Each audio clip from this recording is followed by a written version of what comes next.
Hello, everyone. Hello. Good afternoon. Good afternoon. Good afternoon. Good afternoon. I hope you can hear me loud and clear. I hope the network is a whole lot better than it was yesterday. Good afternoon, everyone.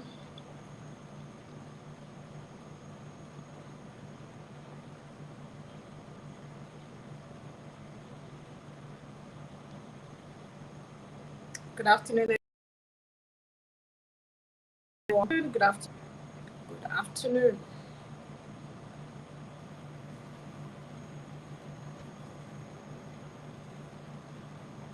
I'll just wait for a couple of minutes for others to join the call today before we proceed with today's session.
All right, so let's start off today.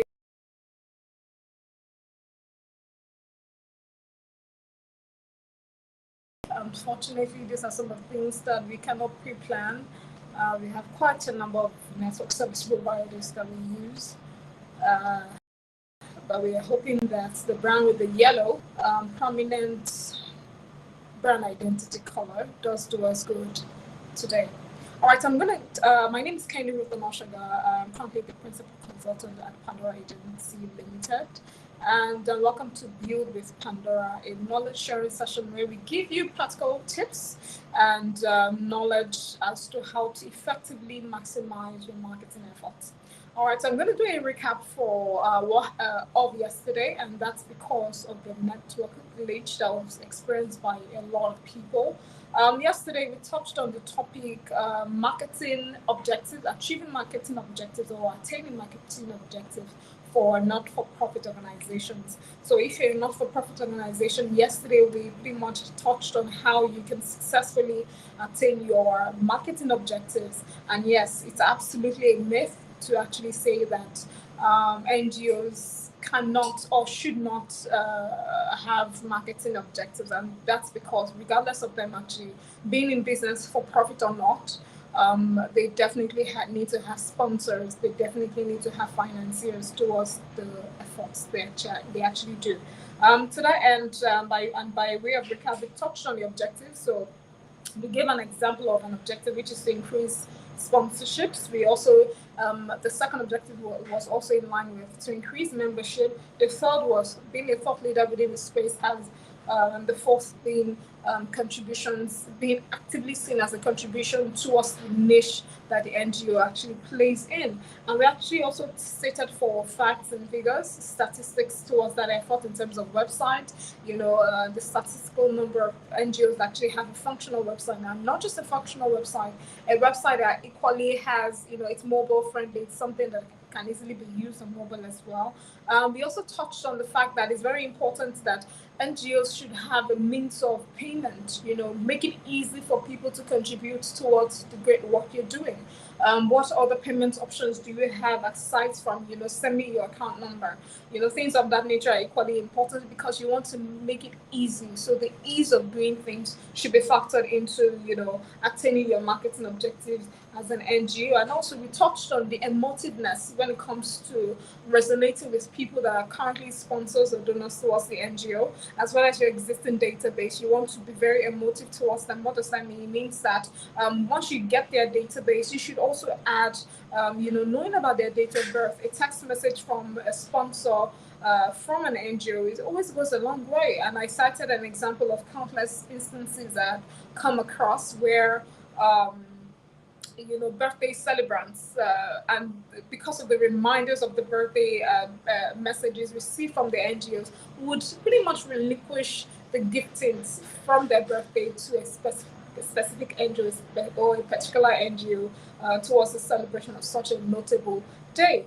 We touched on partnerships, we touched on affiliations in regards to if an NGO, an example, if an NGO is specifically targeted towards providing water aid, within certain areas, within certain segments, it's always very good to affiliate themselves with a corporate organization, either global or local, that has for their CSR project for that particular year water projects. And an example of Bill and Melinda Gates Foundation is given, whereby it actually says that I think within the next 5 years, they're looking to assist as many not-for-profit organizations that are aiding in the supply of water within certain communities around Nigeria. We touched on the website, which I mentioned earlier, social presence, and we also touched, when we talked about social presence, we also touched on the art of storytelling, the importance of highlighting stories, successful stories, and not fictional stories of successes that has been attained by the NGO towards the betterment of humanity. And I gave an example as well as, my role as the international partnerships manager at Slum to School Africa a couple of years back, and, how we were able to get, corporate organizations on board in sponsoring some activities, even activities we did not think of, but as long as it aligned with education, it was something that they were willing, and they definitely did come on board, and they are still on board a couple of years down the line, which speaks to the success of aligning your vision with that of an organization that has the same vision as you. We touched on social presence as well. I think I mentioned that earlier, the art of storytelling, being able to masterfully, doesn't have to be masterfully, to be honest, as long as it's very authentic, as long as it's it's to the point, and it's not something that's fictional. Absolutely, people would want to listen and read your stories.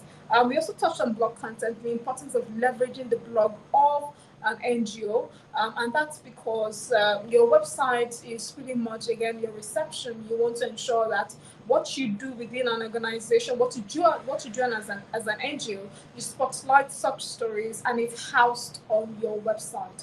Because this way, what the Google algorithm will do is scroll through your website, and when you're certain keywords being searched for NGOs within a particular niche, your NGO will most assuredly come out towards the betterment of that particular campaign objectives, as the case may be. We touched on content strategy, we touched on interviews, we touched on branding, we touched on events, curation of events, attendance of events, and so on and so forth.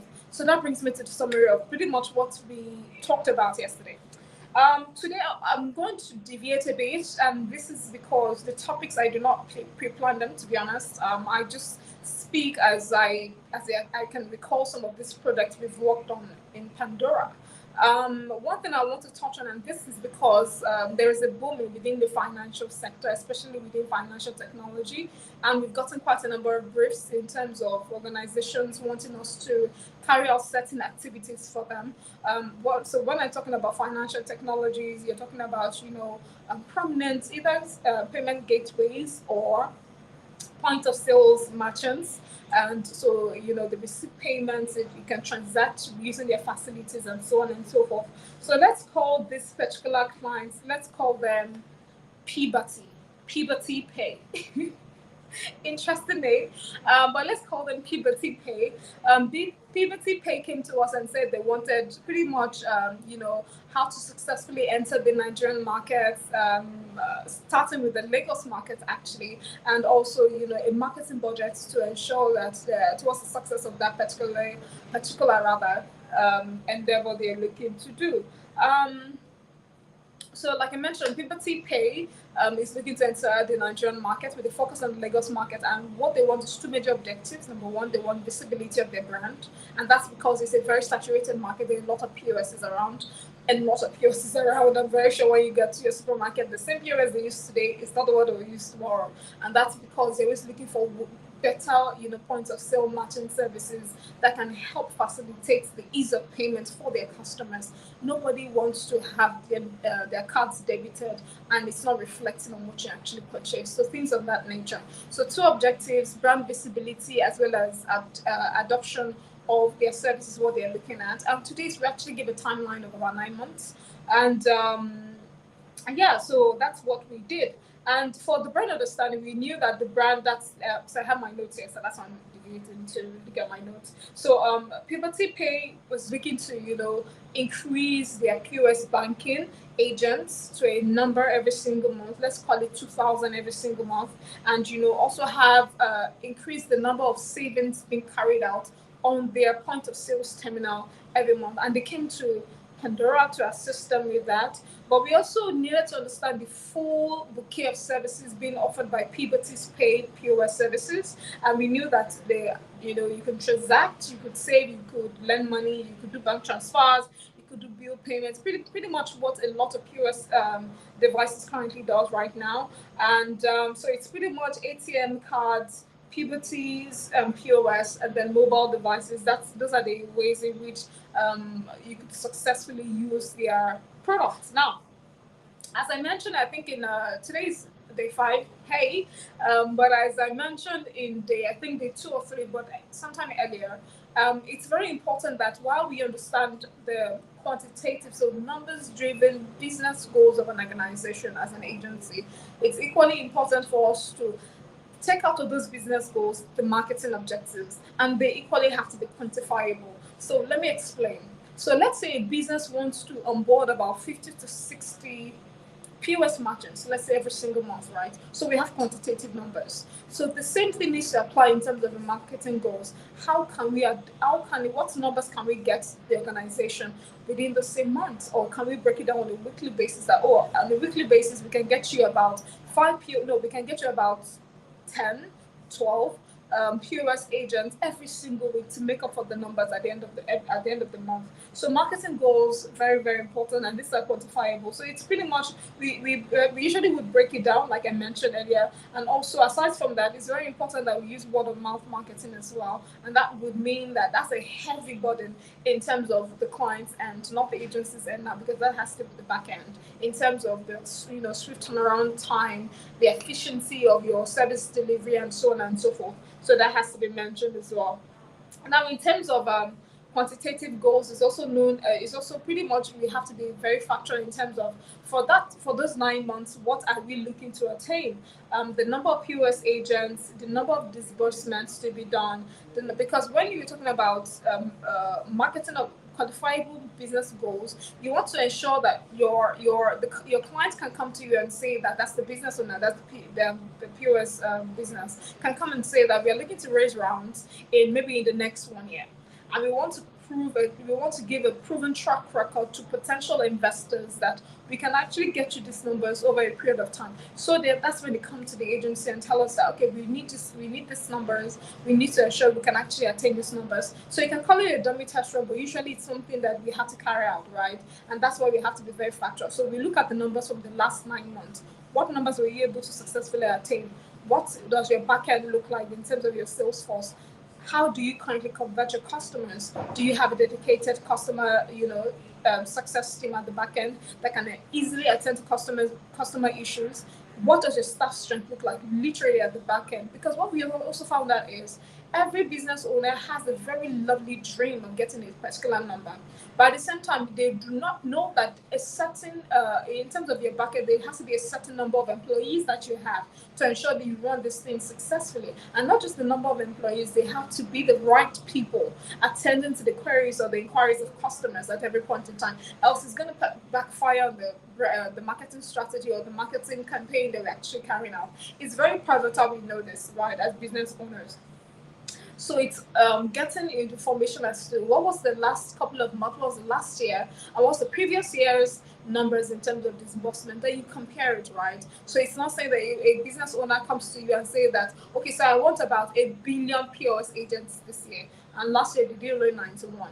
That is just pipe dream right there.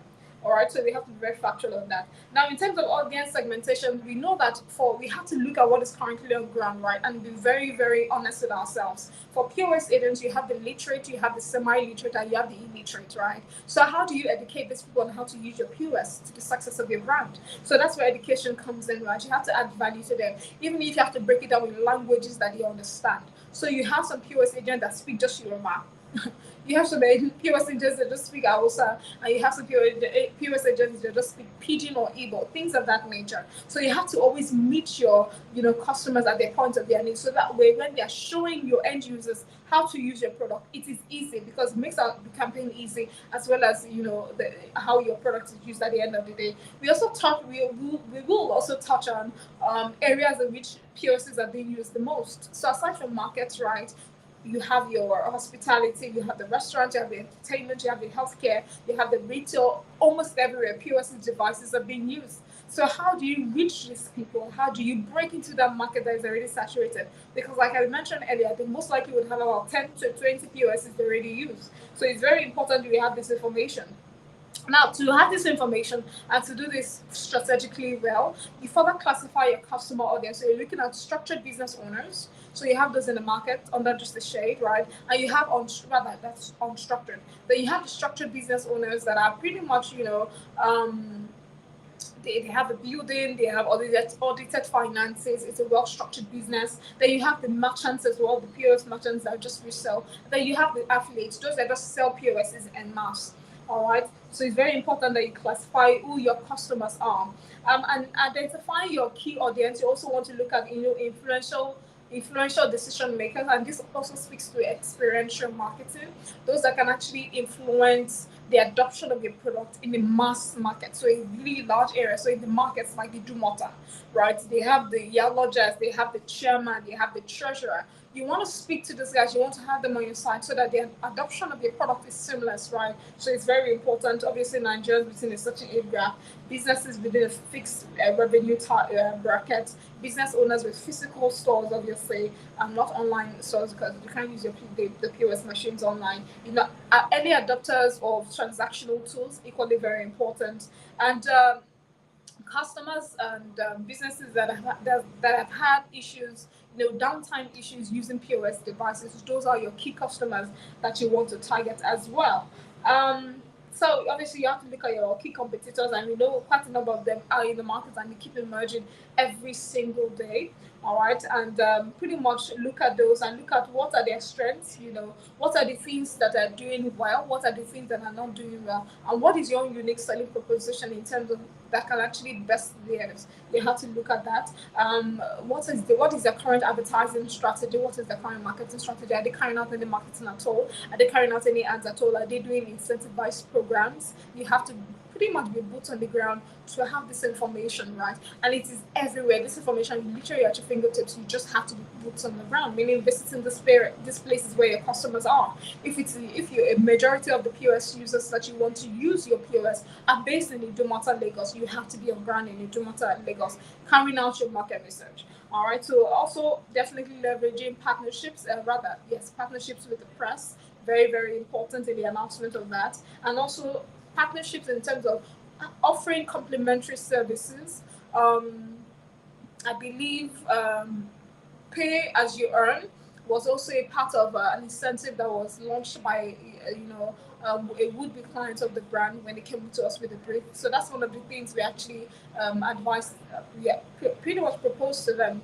Within a certain area in Lagos where it's very affluential, we pretty much introduced that. Okay, so you can actually partner with this brand to ensure that, okay, so while someone is buying and purchasing this from market, they don't have to pay everything. They can actually spread the payment using, your partner services for that. So aside from being an agency, that's also something we are very big on partners. We bring in collaborators together, and collaborators that actually, complement each other is very, very critical towards the success of the new brand that is just entering the market. You obviously want to carry out your SWOT analysis. What are the things that you're doing right in terms of your service strengths? So what are your strengths, your service range, your competitive advantage, your experience, and as well as expertise? So when I talk about backend, that's what I'm talking about. You want to look at the opportunities, you want to look at your weaknesses, and you also want to ensure that you look at your threats, the policies within the government, the environment, the social economic conditions. You also want to look at that. Those are very critical factors as well. You also, afterwards, and once you're good to go, we would advise that we start with a pre-launch, then a launch, then a post-launch, because a pre-launch will pretty much give us an insight as to what is going on in your backend. We are always, for the success of every single campaign we actually launch out across any market really, as well as across any sector. So a pre-launch is always very pivotal to knowing that particular information, because it's always easier said than done, right? Especially when it comes to the back end of quite a number of companies. So we advise that offline activations is a no-brainer for us. Websites, that ensures we measure where exactly do our audience go to.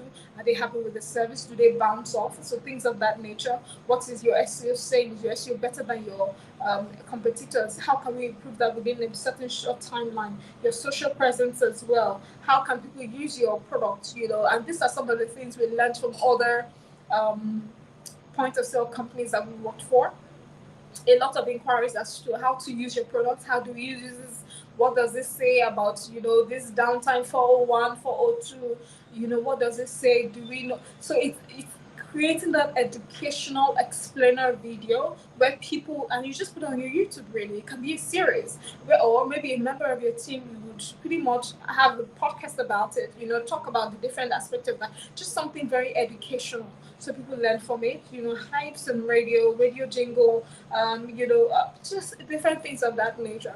But mostly what we convert for, we've seen actually converts for POS sales merchants, it's on the field officers. So field merchants, those are the ones that will pretty much convert. You give them a target, they run with your target, and they convert. Their marketing effort in terms of digital effort is just to complement what they do. So when they go on the field, people are not confused as to, okay, we do not know you. No, you've created a pre-awareness, so they already have in mind that, okay, that logo I've seen somewhere. Oh, your brand looks familiar. Oh, your colors look familiar. That's how you create that ripple effect, all right, from one channel to the other channel. So I think I'll stop here for now. Maybe continue on Monday.